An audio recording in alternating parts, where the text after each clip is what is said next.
Assalamualaikum warahmatullahi wabarakatuh. Salam sejahtera dan salam sehat bagi kita semua.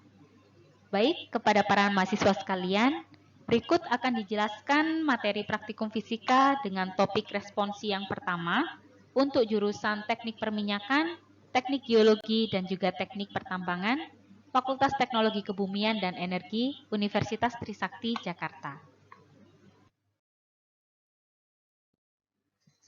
Berikut adalah slide yang menjelaskan tentang data-data mata kuliah. Mata kuliah ini adalah mata kuliah praktikum fisika dengan kode mata kuliah MGF 103 dan juga jumlah SKS sebanyak 1 SKS. Mata kuliah praktikum fisika ini diperuntukkan untuk jurusan teknik perminyakan, teknik geologi, dan juga teknik pertambangan, Fakultas Teknologi Kebumian dan Energi. Untuk waktu pelaksanaannya sendiri adalah selama semester gasal atau semester genap, tergantung dari jadwal jurusan. Mata kuliah ini diampu oleh tim teaching yang terdiri dari beberapa anggota dosen. Yang pertama ada Bapak Dr. Andes Bambang Kolis Sudi MSc. Kemudian yang kedua ada Ibu Insinyur Harumi Yuniarti MSc IPM. Yang ketiga ada Bapak Dr. Andes Muhammad Naji MSc. Yang keempat ada Ibu Larasati Rizky Putri SPD MPD. Dan yang terakhir ada Ibu Ika Wahyu Utami SSI MSc. Selain tim dosen, kegiatan praktikum fisika juga dibantu oleh asisten laboratorium, yang mana asisten laboratorium ini merupakan mahasiswa semester 4 ke atas, atau mahasiswa yang sudah menempuh SKS sebanyak 80 SKS atau lebih. Kemudian mahasiswa yang menjadi asisten laboratorium ini berasal dari Fakultas Teknologi Industri dan juga Fakultas Teknologi Kebumian dan Energi. Terdapat dua tugas utama asisten laboratorium. Yang pertama adalah membantu pelaksanaan praktikum dan yang kedua adalah mengkoreksi laporan para praktikan atau para mahasiswa. Selain itu, lab fisika juga memiliki seorang laboran yang merangkap sebagai admin. Nah, di sini ada Ibu Beni Wahyuni SSI, yang mana sebagai laboran Ibu Beni memiliki tugas menyiapkan peralatan praktikum dan juga menangani kerusakan peralatan praktikum. Kemudian tugas Ibu Beni sebagai seorang admin adalah untuk surat menyurat dan juga administrasi laboratorium, serta merekap data-data nilai praktikum. Berikut merupakan struktur organisasi Laboratorium Fisika Fakultas Teknologi Industri. Laboratorium Fisika dikepalai oleh seorang kepala laboratorium, yaitu Bapak Dr. Andes Bambang Kolis Sudi MSc. Kemudian untuk koordinator praktikum ada Ibu Insinyur Harumi Yuniarti MSc IPM yang bertugas atau bertanggung jawab terhadap pelaksanaan praktikum yang dibantu oleh kepala praktikum yakni Bapak Dr. Andes Muhammad Naji MSc.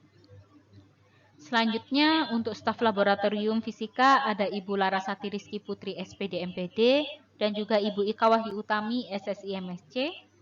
Selain itu terdapat juga teknisi atau laboran, yaitu Ibu Beni, yang mana beliau ini juga merangkap sebagai admin laboratorium fisika. Agar pelaksanaan praktikum lancar, tentu tim teaching nantinya akan dibantu asisten laboratorium selama pelaksanaan praktikum untuk berbagai jurusan yang melaksanakan praktikum di laboratorium fisika.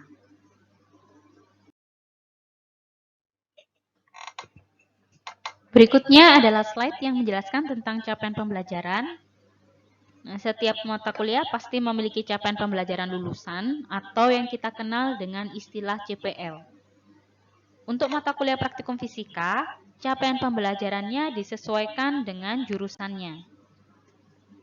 Untuk jurusan teknik perminyakan, teknik geologi, dan juga teknik pertambangan, capaian pembelajaran lulusan atau CPL ada dua, yaitu yang pertama CP1, yang mana mahasiswa mampu menguasai konsep teoritis sains alam, aplikasi matematika rekayasa, prinsip-prinsip rekayasa atau engineering fundamentals, kemudian sains rekayasa dan perancangan rekayasa yang diperlukan untuk analisis dan perancangan sistem terintegrasi. Kemudian untuk CPL yang kedua yaitu CKU 4, yang mana di sini mahasiswa mampu melakukan kerjasama secara efektif dalam sebuah kelompok kerja, baik secara internal maupun eksternal, lintas disiplin dan juga lintas budaya.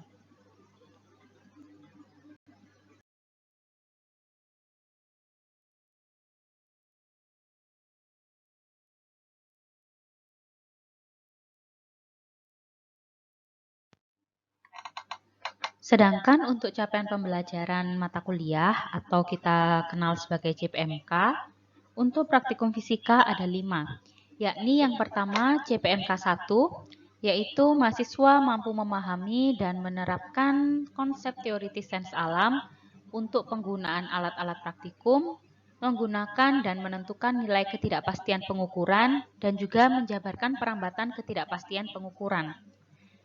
CPMK 1 ini terkait dengan CP1.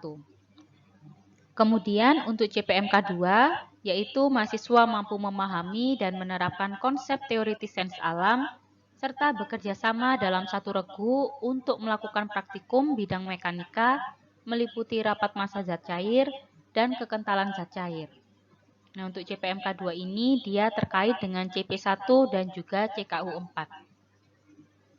Selanjutnya ada CPMK 3, yaitu mahasiswa mampu memahami dan menerapkan konsep teoritis sains alam serta bekerja sama dalam satu regu untuk melakukan praktikum bidang listrik dan magnet, meliputi jembatan Wheatstone, karakteristik lampu pijar, dan juga tara kalor listrik, yang mana CPMK 3 ini dia terkait dengan CP1 dan juga CKU 4.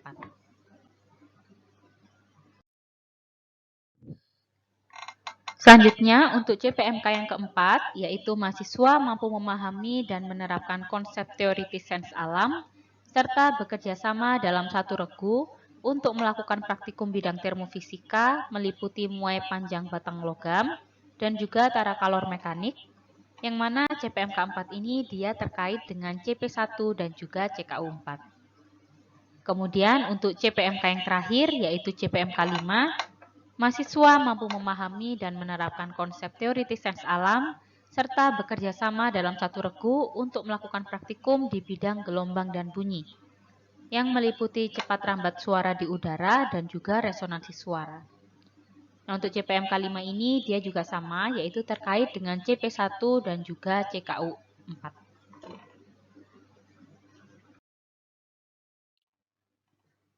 Selanjutnya adalah tentang pelaksanaan praktikum. Nah, pelaksanaan praktikum di laboratorium fisika itu dapat dilihat pada tabel yang ada pada slide berikut ini. Perlu diketahui bersama bahwa terdapat 14 minggu untuk pelaksanaan praktikum fisika. Nah, untuk minggu yang pertama yaitu kegiatannya adalah responsi yang pertama, yang mana pada kegiatan responsi pertama ini yang kita bahas adalah tentang mata kuliah dan juga tata tertib praktikum fisika. Kemudian untuk minggu kedua, dengan kegiatan responsi kedua, materi yang akan dibahas adalah teori pemakaian alat-alat praktikum. Kemudian masuk ke minggu ketiga, dengan kegiatan responsi ketiga, yaitu membahas tentang teori ketidakpastian dan juga pengolahan data-data praktikum. Perlu diketahui, materi responsi pertama, kedua, dan juga ketiga ini, dia akan menjadi dasar untuk kegiatan praktikum fisika selanjutnya. Kemudian di minggu yang berikutnya, yaitu minggu keempat, akan dilaksanakan UTS atau ujian tengah semester, yang mana bahan ujian adalah materi responsi yang telah diberikan sebelumnya. Kemudian masuk ke minggu kelima hingga minggu ke-12, ini akan dilaksanakan praktikum ya, dengan total minggu yaitu sebanyak 8 minggu. Dan praktikum ini akan dilaksanakan di laboratorium. Namun, mengingat masih kondisi pandemi, maka praktikum akan dilaksanakan secara daring, dan nantinya selama praktikum, mahasiswa atau praktikan akan menonton video praktikum sesuai dengan jadwal yang telah ditentukan. Kemudian kita akan masuk ke minggu ke-13, yang mana pada minggu ini diberikan kesempatan untuk para praktikan melaksanakan praktikum susulan bagi para praktikan yang di beberapa nomor percobaan ada yang tertinggal atau mungkin tidak lengkap. Kemudian di minggu yang terakhir, ini akan ada ujian akhir semester atau UAS, dan juga syarat untuk mengikuti UAS adalah mengumpulkan laporan dari seluruh nomor percobaan secara lengkap. Bahan UAS adalah materi praktikum dari percobaan pertama hingga ke-8, ya, atau dari minggu ke-5 hingga ke minggu ke-12 pelaksanaan praktikum.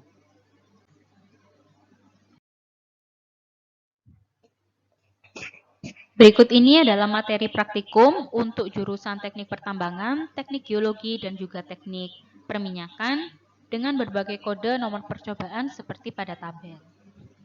Nah, di sini perlu diketahui bersama bahwa terdapat beberapa kode percobaan yang mana M itu adalah kode untuk percobaan mekanika, kemudian L itu adalah untuk percobaan tentang listrik, P itu adalah kode untuk percobaan tentang panas atau termofisika, dan juga B itu adalah kode percobaan untuk gelombang bunyi.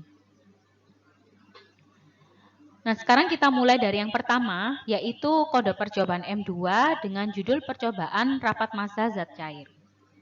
Nah, percobaan ini dia memiliki tujuan untuk menentukan rapat massa zat cair menggunakan alat areometer dan prinsip Archimedes. Kemudian yang kedua, yaitu percobaan M5 dengan judul percobaan kekentalan minyak pelumas mesin. Nah, pada percobaan M5 ini tujuannya adalah untuk menentukan koefisien kekentalan minyak pelumas dan juga mengamati pengaruh temperatur terhadap kekentalan minyak pelumas dengan menggunakan alat viskosimeter Ostwald. Kemudian yang ketiga, kode percobaannya adalah L1, yang mana judul percobaannya adalah jembatan Wheatstone. Tujuan dari percobaan L1 adalah untuk menentukan nilai tahanan-tahanan listrik dan juga hantaran listrik larutan CuSO4 atau tembaga 2 sulfat dengan metode jembatan Wheatstone. Kemudian percobaan yang keempat ada L2 dengan judul karakteristik lampu pijar, yang mana tujuannya adalah untuk menentukan dua karakteristik lampu pijar, yaitu hubungan arus dengan tegangan serta hubungan antara daya dengan tegangan. Kemudian percobaan yang kelima yaitu L5 dengan judul tara kalor listrik, yang mana tujuan dari percobaan ini adalah untuk menentukan tara kalor listrik dengan menggunakan kalorimeter. Kemudian percobaan yang keenam ada P3B, yaitu koefisien muai panjang logam, yang memiliki tujuan untuk menentukan koefisien muai panjang dari 3 buah batang yang berbeda, yang mana batang tersebut bahannya terbuat dari tembaga, kuningan, dan juga aluminium.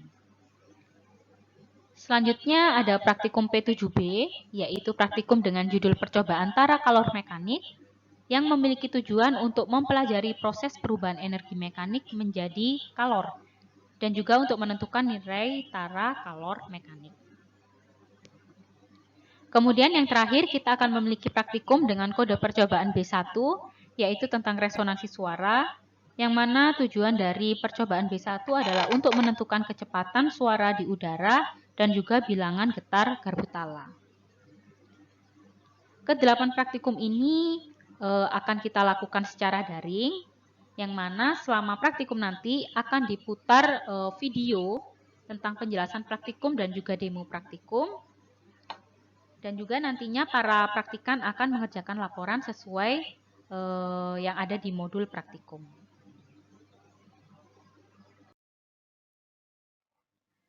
Selanjutnya adalah komponen nilai dan juga nilai akhir. Nah, kita tahu bahwa komponen penilaian untuk mata kuliah praktikum fisika itu terdiri atas 3, yakni yang pertama ada ujian tengah semester atau UTS, kemudian ada rata-rata nilai praktikum, dan juga ada ujian akhir semester. Untuk komponen penilaian yang pertama, yaitu ujian tengah semester, bobotnya adalah sebesar 20%, dengan tim penilai adalah tim dosen. Kemudian, untuk rata-rata nilai praktikum, nah berarti kalau rata-rata nilai praktikum ini adalah rata-rata nilai dari 8 nomor percobaan, bobotnya adalah sebesar 60%. Nah, PIC-nya atau tim penilainya itu adalah asisten laboratorium. Nah, tentu untuk penilaian yang dilakukan oleh asisten, itu ada standar nilai yang telah mengikuti aturan yang dibuat oleh laboratorium fisika. Kemudian yang terakhir, komponen penilaiannya ada ujian akhir semester atau UAS dengan bobot sebesar 20%, dan juga tim penilainya adalah tim dosen. Nah, ketiga nilai tersebut, ya, jadi ada UTS, kemudian rata-rata nilai praktikum, dan juga ujian akhir semester, nantinya akan digabungkan, sehingga para praktikan akan mendapatkan nilai akhir. Nah, berikut adalah rentangan nilai akhir untuk mata kuliah praktikum fisika. Nah, ini di sini jika para praktikan mendapatkan nilai 80 ke atas ya, itu nilainya adalah A atau setara dengan angka 4. Kemudian jika rentangan nilainya adalah 77 hingga 79,9, nilainya adalah A- atau setara dengan 3,75. Kemudian jika nilainya 74 hingga 76,9 itu mendapatkan nilai B+ atau setara dengan 3,5. Kemudian jika angka akhirnya atau nilai akhirnya adalah 68 hingga 73,9, nilainya adalah B atau setara dengan angka 3. Kemudian jika nilai akhirnya adalah 62 hingga 67,9, maka nilainya adalah C+ atau setara dengan angka 2,5. Kemudian jika rentangan nilainya adalah 56 hingga 61,9, ini grade-nya adalah C atau setara dengan angka 2. Kemudian jika nilai akhirnya adalah 45 hingga 55,9, grade-nya adalah D atau setara dengan nilai 1. Sedangkan jika di bawah 45, nilainya adalah E atau setara dengan angka 0. Kita bisa lihat pada tabel bahwa nilai E dan D itu dinyatakan tidak lulus. Nah, karena E dan D dinyatakan tidak lulus, oleh karena itu kami sebagai tim teaching berharap nilai praktikan itu yang didapatkan minimal adalah C. Gitu ya.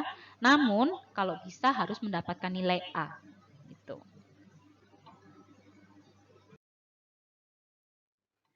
Untuk pelaksanaan praktikum secara daring, nantinya akan dilakukan dengan berbagai media, baik tutorial melalui Zoom, PPDT, Google Meet, ataupun YouTube.